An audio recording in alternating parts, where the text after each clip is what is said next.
student handbook, which is also your calendar book. Please be mindful. Those calendar books / student handbooks went to print last year.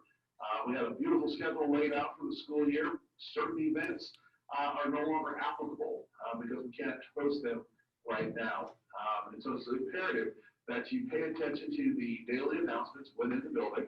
When at home, make sure you go onto the North Central web page, and on our homepage, front and center, you'll be able to watch the daily student announcements. So please make sure that you stay up as to what's going on at North Central.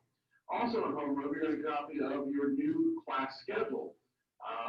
It should be almost identical to what you've been following, but some late minute moves. Some of you may find a few things changed up a little bit, specifically with study halls. We expect you to have a slow go at this stage, although you know what class you're supposed to go to. It's about finding that class. So take your time this morning, get the class. Teachers will be there to assist. Counselors, administrators will be in the hallway as well to assist you this morning. I already hit it, but I want to remind you, face coverings, face coverings, face coverings. Make sure that we have those face coverings on at all times. Obviously, when you eat or drink, you should take it off, but when just walking in the hallway or going to the restroom or wherever you're at, make sure you have your face coverings on. We want to make sure that we're protecting each other while in here. Also, let's make sure to wash our hands frequently while in the building, during your 6-minute passing period, or during your lunch period before you go out to eat, after you eat, but frequent hand washing will also be a great deterrent to the spread of COVID. In the homeroom, you're also going to receive an additional face covering, although most of you have, all of you have yours today. We will be providing everyone with a face covering this morning. You'll also receive a paper student ID. For you veterans, you know that we could not have registration, therefore we did not take pictures, thus new ID. So this year, right now, we're handing out paper student IDs. Make sure you keep hold of that ID. It can be used during your lunch period to scan for your lunch. And for those of you who have money in your account, you can use this paper ID as well. Or if you were a student here last year, you can still use your ID from last year. So please make sure you put those on if you have them. If you went to a Washington Township Middle School last year, meaning you're a freshman, and you still have your ID, you can wear that ID. That ID will also work in our cafeteria. So please make sure you have your ID. On that paper ID, again, the one that you're receiving in class right now, on the ID, you will also find your lunch seating assignment. We have assigned seats for lunch. We have 2 locations that we'll be utilizing. On your ID, it will either say cafeteria plus numbers, or it will say library plus numbers. The library is a lower library. We will enter the library from downstairs, not upstairs, downstairs to get to those seats. If you are in the library seating for your lunch, anyone in periods 4, 6, or 8, you will go immediately to the cafeteria when it's time to eat. Again, when it's period 4, you're assigned to the library, you will go immediately to the lunch line. If, on the other hand, it says period 4, cafeteria, you will report immediately to your seat. Attendance will be taken. Hey, good people, check the chat function, In the library for the purpose please. of social distancing and also for social practice. We'll get scheduled when Mr. Brannigan's done, or we'll get moving. Track down where you were seated during the course of the day. So again, the paper student ID has on it your lunch location, cafeteria or library, plus it has a seat number. If you are assigned to the cafeteria, you report immediately to your seat where attendance will be taken.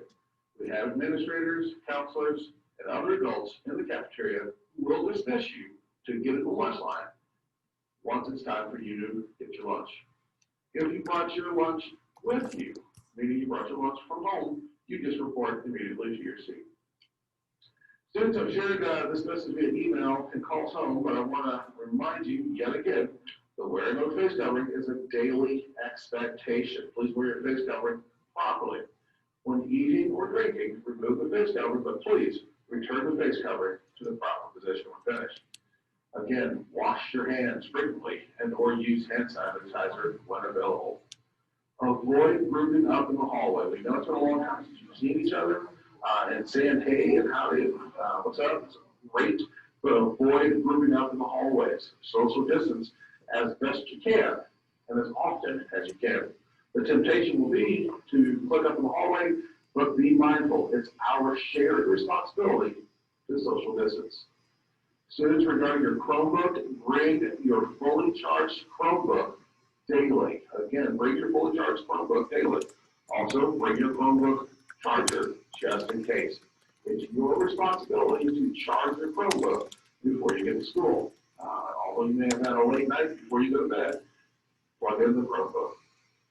We suggest, and I've shared this with your parents on several occasions, but we suggest you bring a backpack daily, as we'll not be issuing lockers this semester. So no one will be issuing a locker. So bring a backpack. Although you have your Chromebook, many class will still have textbooks that they expect you to bring class, and you're going to need a backpack. And also, some of you found out already this morning, please bring a beverage container that can be used at one of our many water refilling stations. All of the traditional water fountains have been turned off. Again, water fountains have been turned off, and we have refilling stations in their place. You'll need your own container to obtain water throughout the day. Again, you will need your own container. We don't have cups sitting by water fountains. If you just want to bring a bottle of water and just refill it in the course of the day, you're more than welcome to. Or if you want us to bring something a little bit more exotic, you are more than welcome to do so. She said we're exotic. That beverage vending machines or water machines. You think kids gonna bring a Busch Light in? Like, what is it? Whatever it is that we sell, those are all turned off. So all the vending machines are currently turned off. This morning, many of you took advantage of the breakfast, bravo. But as a reminder, all students bringing their, breakfast when you come in, just go get in line. The cafeteria is closed in the sense of there are no tables to sit at. So when you get your breakfast, just grab your breakfast and then make your way to your first period class on all your red days. Again, you guys did a great job this morning. Very impressed with your efforts. With that, I'm going to turn it over to Ms. Palacios, who has information that she's going to share with us this morning as well.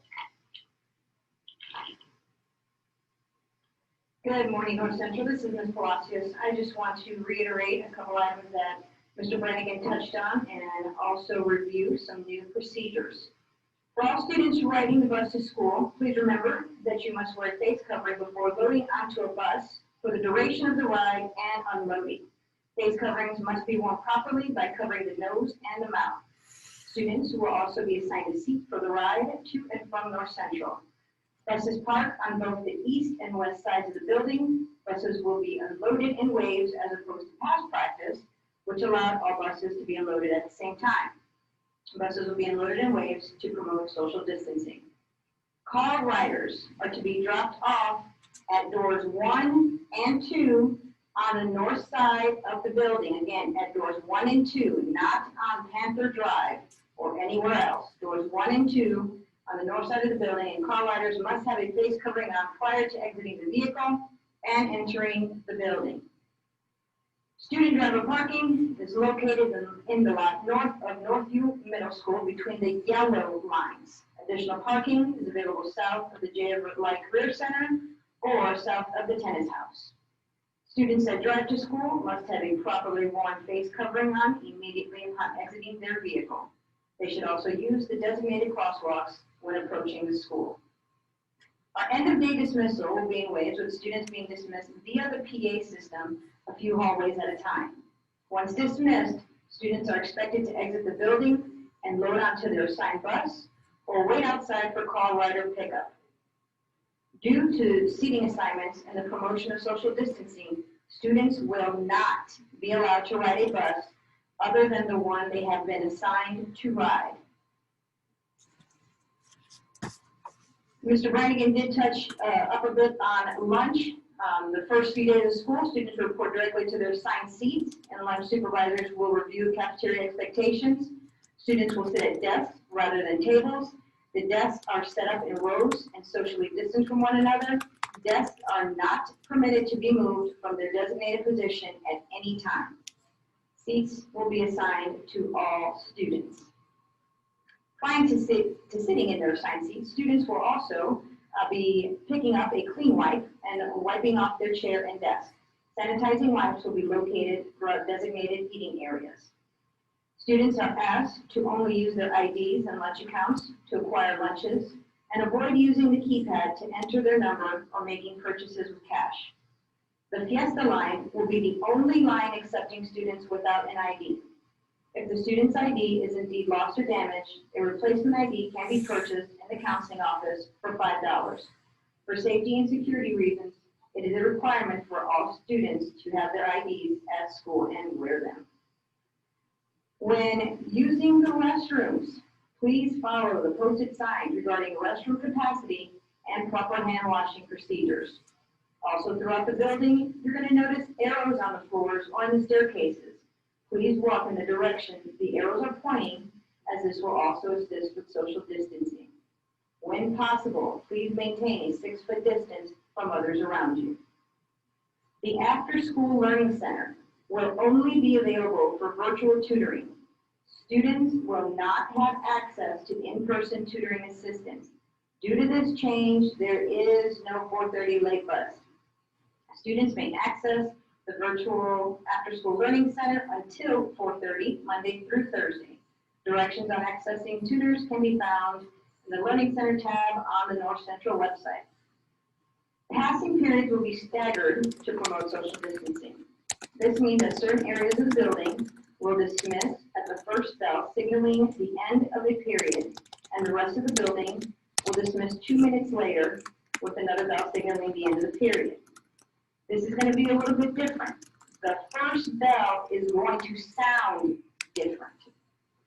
Okay, and teachers, that's for you as well. The first bell that will release our first group of students will sound different. Periods 4 through 8, the students that are in lunch during that time, during the first bell is when those students will dismiss. The second bell will dismiss all others in classrooms. Teachers, please review the faculty bulletin for the bell schedule. We understand that our health and safety guidelines will be a new practice for everyone, but again, we're all in this together and we'll work together to provide the best environment for all our students. So welcome back, Panthers.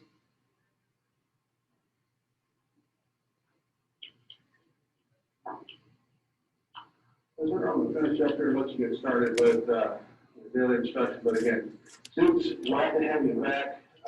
We've been excited about the potential to have you back in the building. Again, it's our shared responsibility to take care of one another, take care of our responsibilities with face coverings, hand washing, communicating with adults, asking questions. We've got a lot to get accomplished in a short amount of time. So with that said, folks, everyone, welcome back. Let's have a great day of school. All right, guys and girls.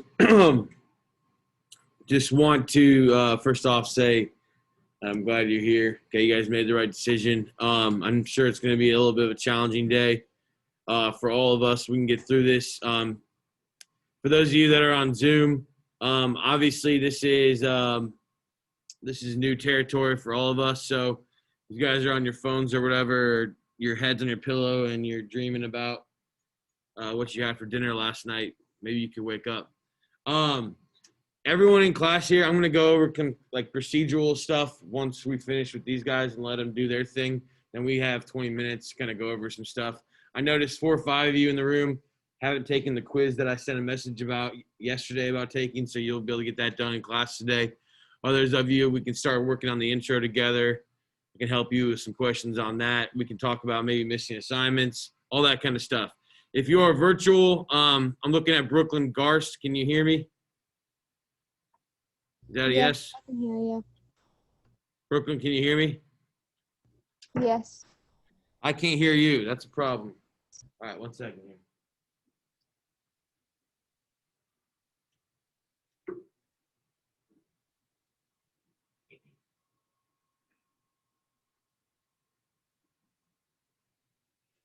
All right, Brooklyn, try that again. Can you unmute and say hi? Hi. All right. So the whole class, guys, can hear your Zoom call now. I'm going to have Jordan Bullock say, go NC real quick. Can you do it? Like real loud though. Does anyone play sports in here? Can you, what's your guys' football? What do you, track? Basketball? All right, say something real loud for me.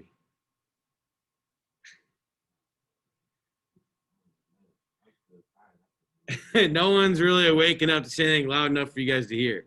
That's all right. Jordan, that was pretty good effort. I'll give you that. Like I said, when you guys talk, they can hear you now over my loudspeakers. Okay.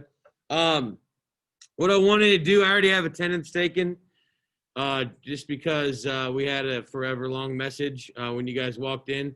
So what I'm going to do is I need guys in the room to get your Chromebooks out.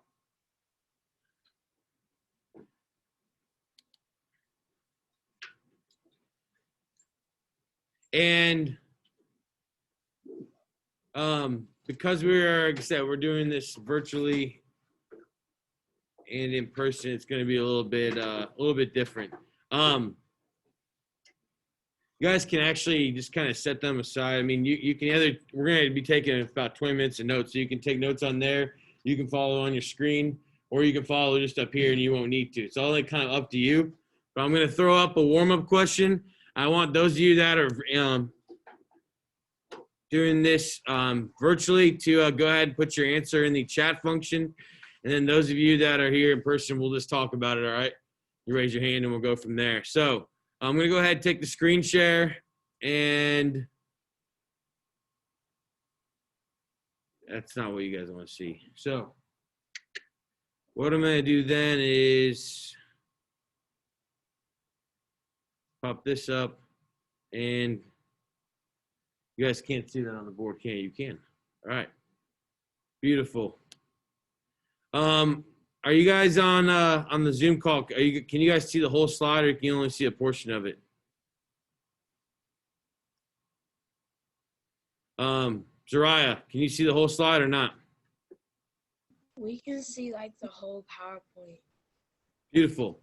All right. So, guys, what I want you to think about today is 2 weeks ago we talked about how the Roman Empire fell.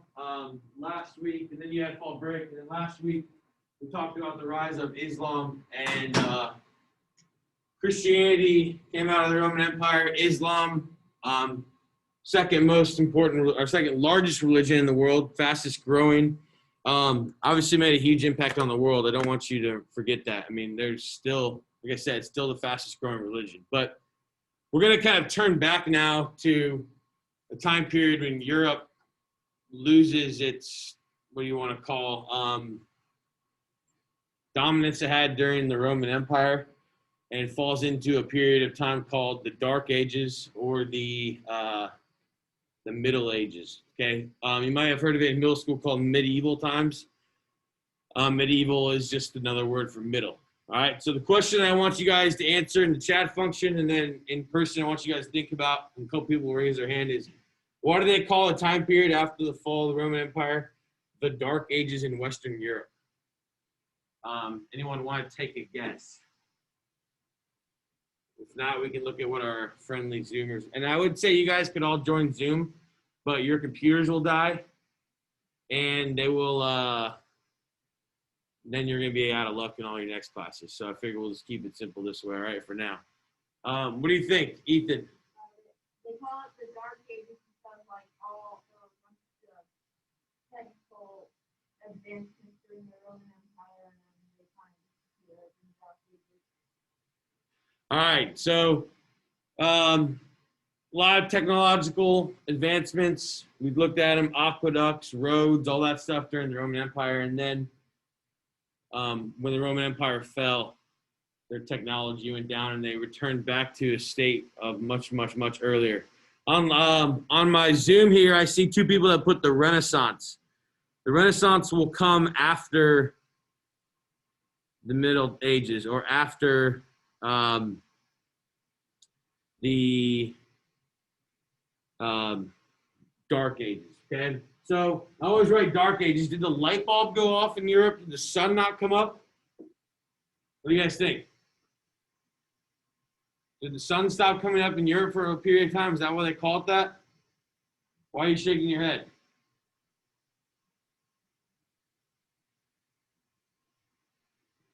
I mean, think about it. They call it the Dark Ages. Did the sun stop rising like it normally would and setting like it normally would? No. Okay? Everything functioned on the earth the same way it always did. It's just a very, very biased term, Dark Ages, all right? Because when it's dark in Europe, blah, blah, blah, biasly dark in Europe, it's really successful for the Muslims in the Middle East, all right? It's just our history is typically told from the perspective of the Europeans, okay? The white conquerors that took over the Americas. And so, again, there's this bias that they want to say just because Europe wasn't doing so well, they biasly call it the Dark Ages, when in reality, it's just a time when other places around the world, like China, like the Maya in Mexico, like the Umayyad and Abbasid caliphates in the Islamic world, and African kingdoms like Ghana and Mali are starting to come to fruition and become very strong. That's why they call it that. All right. All right. We're going to move on here. So I don't know what you guys did at home because I wasn't around you, but these notes are usually going to be all of the quiz answers every week. So what I'm going to do is I'm going to split this up into about a 3-day chunk. Tuesday, Wednesday, Thursday. We'll work on some intros. We'll do some other stuff. Kind of split it up so we're not going for that long and you guys don't all fall asleep on me because I have 3 people that look like they're about to pass out. Don't blame me. Okay. So if you take the notes on your computer, cool. If you just handwrite the notes, cool. If you would rather just listen and you think you remember stuff, that's cool. Again, it's up to you. All right. When everyone comes back in and I'm allowed to give out like pieces of paper, I will actually give you what I call slot notes where you'll be able to write everything down, but not today. So we are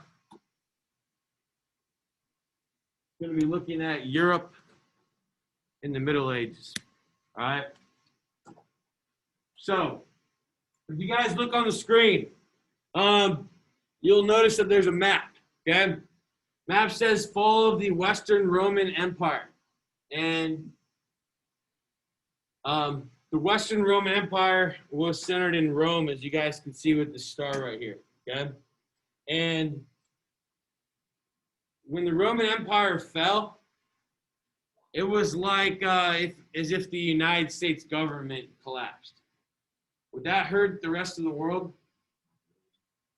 Yeah. We are by far the largest banking country in the world.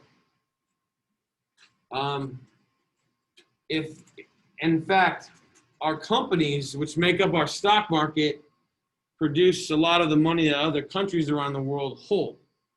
So if our economy crashed, like in 2008, every other country around the world felt the impact. Maybe China a little bit less, but everyone felt it. And so when Rome fell, to all these different peoples that the Romans treated like crap, because the Romans said that they were better than, what did these guys do? They all came in and wanted to take pieces of wealth from the Romans. Okay, because if you remember right, the Romans had taken all their stuff, treated them poorly. Okay?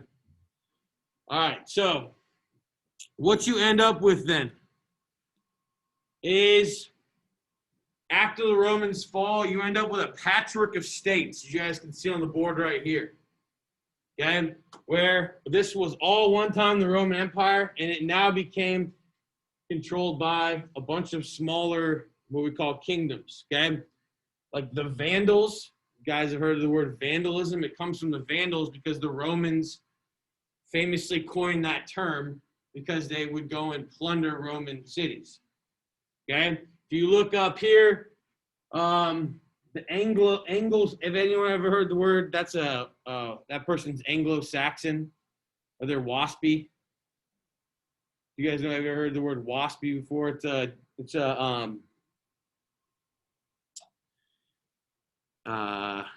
Can you take the X on the box, out the box on the screen?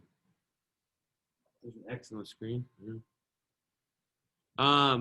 Well, typically Anglo-Saxons are people that came from Germany over here, and they've migrated up into England, and they would create English culture. If you've ever, some of you may have, again, heard of that before or thought about it. So what ends up happening then is the Roman Empire is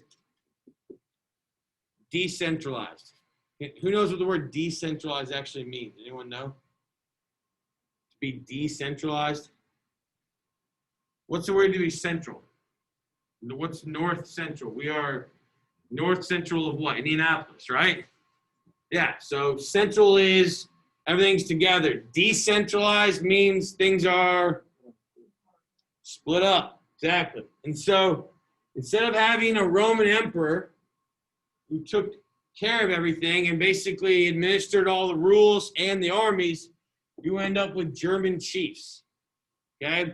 And these German chiefs are going to use their own traditions instead of the fancy law codes that the Romans had. And that's why they call it the Dark Ages, because they say it's kind of stepping back intellectually. Going back to a period where they're not as sophisticated.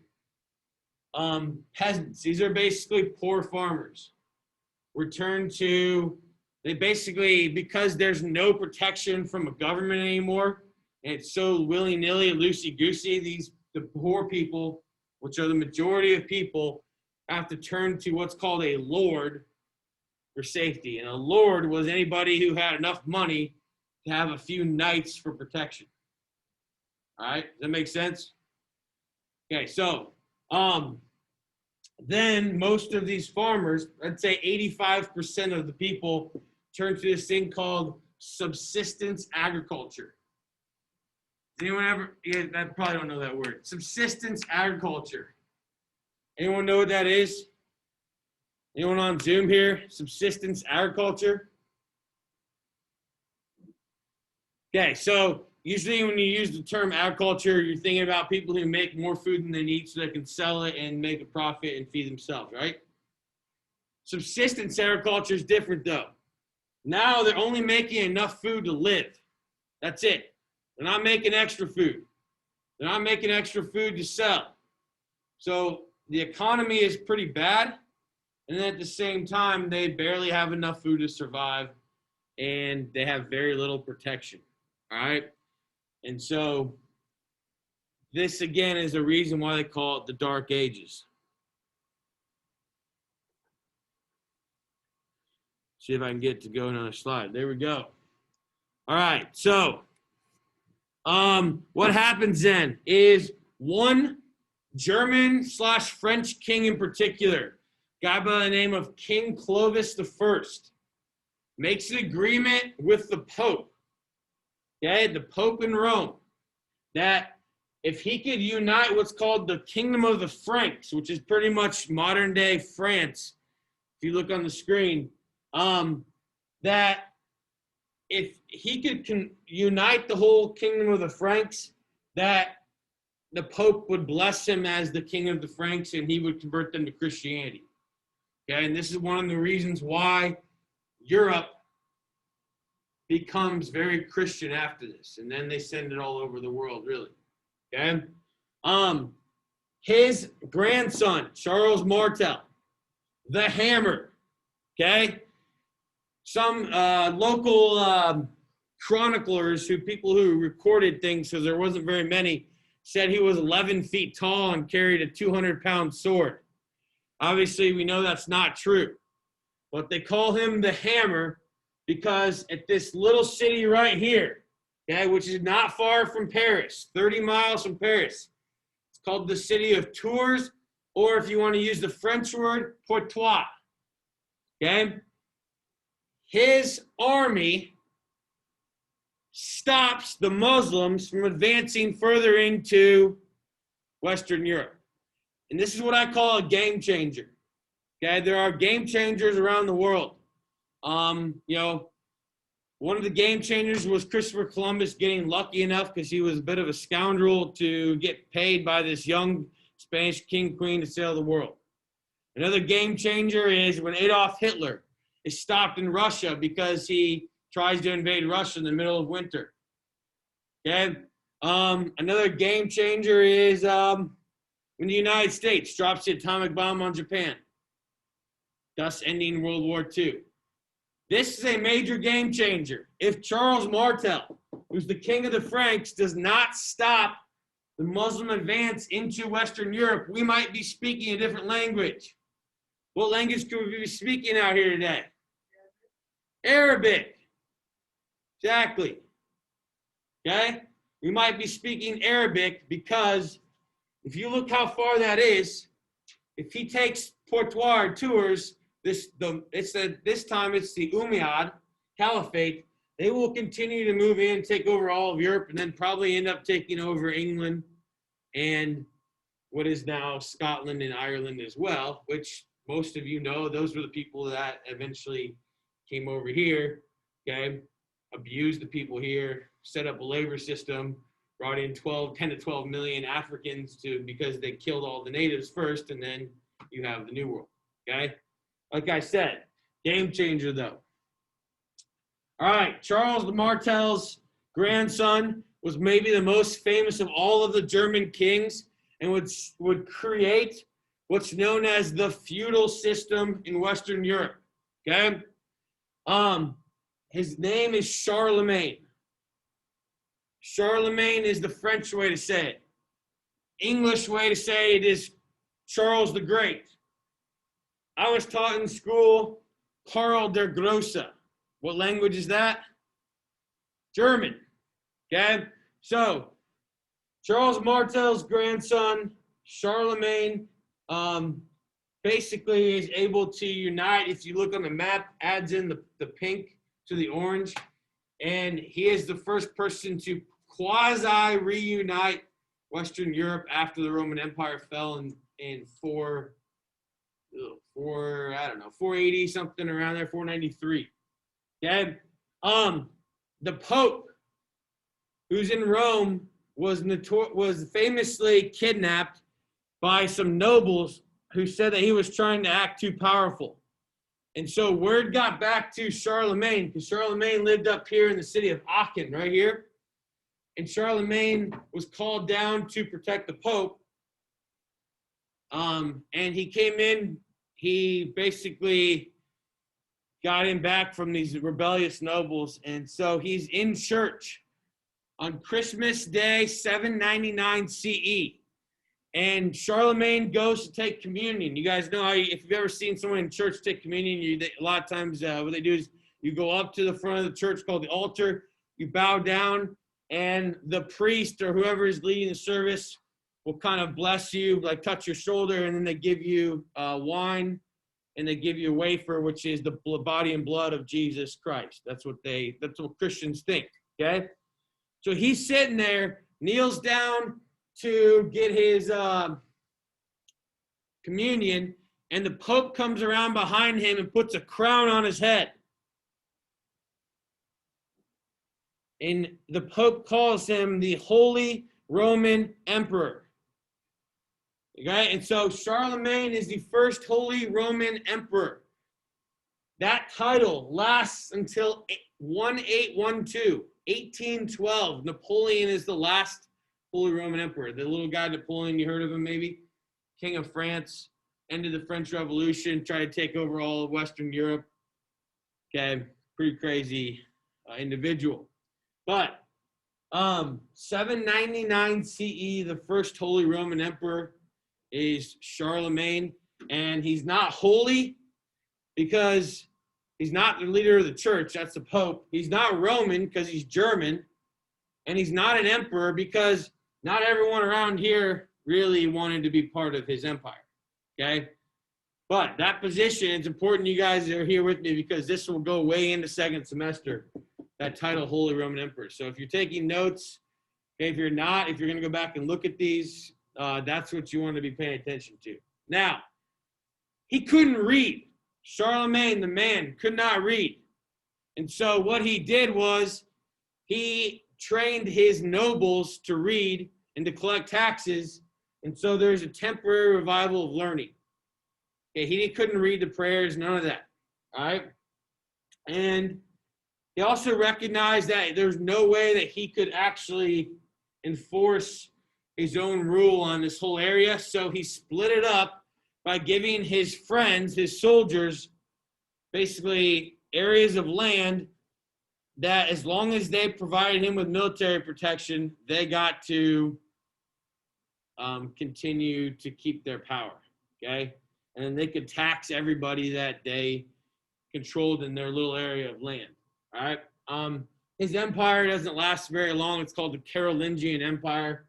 But Charlemagne and being the first Holy Roman Emperor will be pretty important for the future. All right. What comes next then? We'll stop after this one. What comes next is chaos, okay? Europe, because they could not protect themselves and because they were still divided up and they didn't have one massive strong army, was invaded by 3 different peoples, all right? The Vikings, you guys can see, came out of what is now modern day Scandinavia, Norway, Finland, Denmark, Sweden. The Vikings were raiders. They were, how do I say this the right way? The Vikings,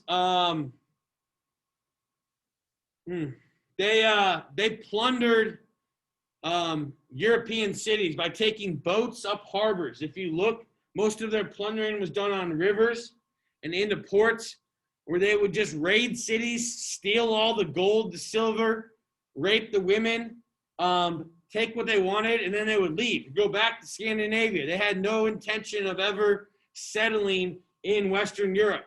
Some of you may know that the Vikings were the first Europeans to reach North America.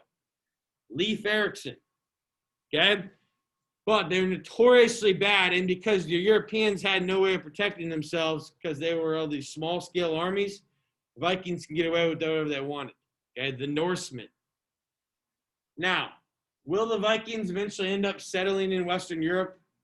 Yes. And mixing with people? Yeah. But at first, again, they just wreak havoc. Secondly, then, are this group of people that are kind of like the Huns. They're known as the Magyars. They end up settling in modern-day Hungary. And I've been to a museum in Hungary called the Ethnology Museum in Budapest, Hungary, and they talked about the Magyars. But the Magyars basically went into the same thing the Vikings did, except they were horse riders. And they went in and just plundered these cities and these towns, and the people in Western Europe and the peasants just suffered more and more and more. All right. Lastly, then, you can see right here, we talked about the rise of Islam. So you had the invasion from the Muslims all the way up here. You had the invasion up through Sicily. I was in Sicily 3 years ago, which is right here, this extra part of Italy. And they talk quite a bit about their time that they were invaded by the Muslims. All right. So this is something important for you guys to write down. Make sure you understand whether you're on Zoom or whether you're here in person.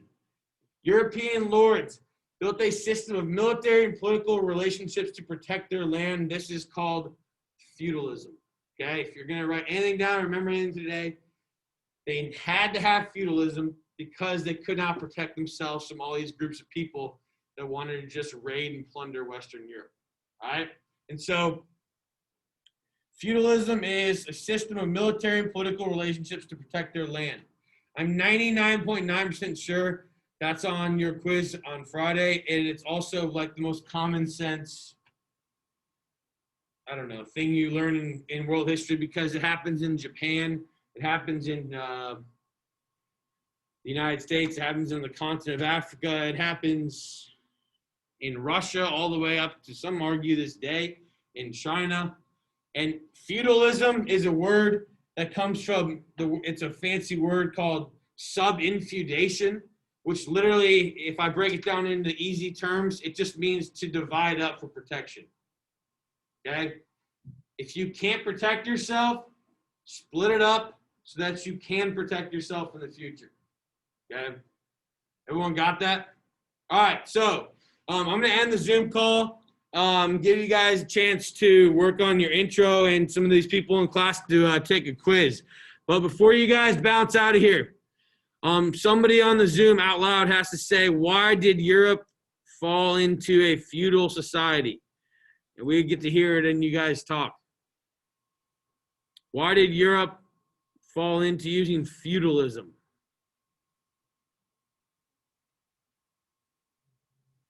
Anybody on Zoom? You're gonna have to unmute yourself though. Was it because most of the people Ian.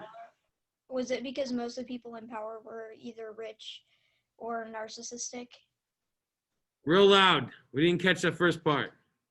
Was it because most of the people in power had a lot of money and control over everyone else? No. That's a good guess though. Take a look at the screen again. What's happening here? What is happening to the people? Okay, somebody in class here. Yeah, Nathaniel, what do you got? Yeah, they're being invaded by the Vikings, Magyars, and the Muslims, and they were having all of their land and their crops and their wealth taken from them. And so they, for protection, they need to divide up what they had. Okay, everyone with me in here?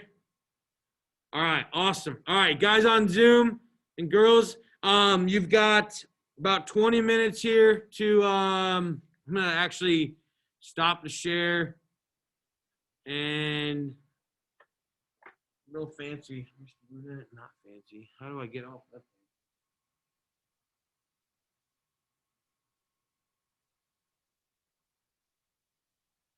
Thank you.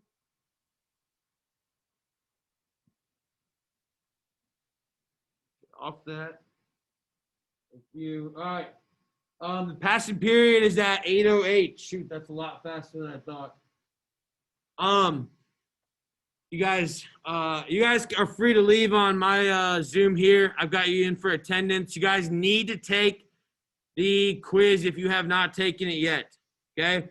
If not, work on your intro. That's not due till Thursday, as I said. We'll see some of you guys on Thursday. Be good, people. Bye-bye. Bye. Thank you. Have Thank you. Thank you. Be good. All right.